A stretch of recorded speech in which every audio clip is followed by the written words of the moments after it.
Hello, and in this video, we will go through the solution to the problem of two balls launched from the same height with the same speed. One, the red, launched upwards with a certain speed, and the other, the gold, launched downwards with the same speed of 3 meters per second. The question is, which hits the ground at a higher speed? For this, we're going to use the idea of conservation of energy in a closed system.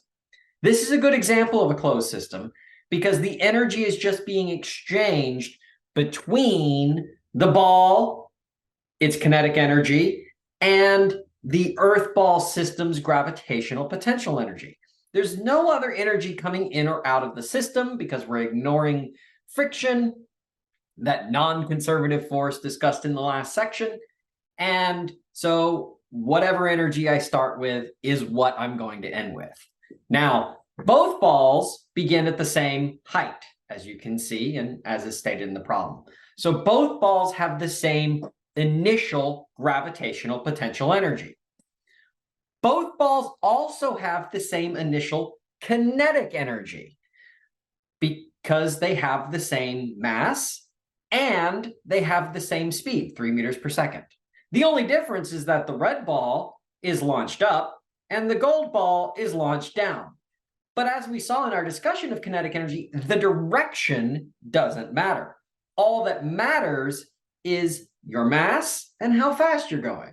So both of these balls, the red and the gold, start with the same kinetic energy and the same gravitational potential energy, which means that both of these balls have the same total energy when they're launched. Since energy is conserved and both balls have the same initial energy when they're launched, then the two balls must also have the same potential energy when they hit the ground.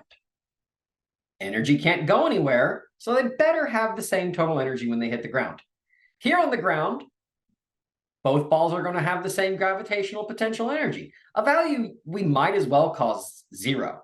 Of course, we get to define 0 of gravitational potential energy wherever we want. And so in this case, we might as well define the ground to be 0 because the balls aren't going below the ground. So when the balls hit the ground, they have 0 gravitational potential energy, which means they must both have the same amount of kinetic energy. They have the same initial energy, same height, same kinetic energy, therefore same initial energy at the beginning. So they must have the same energy at the end. And at the end, there is no gravitational potential energy. And so it's all kinetic. Therefore, the two balls must be traveling the same speed when they hit the ground. This concludes this video.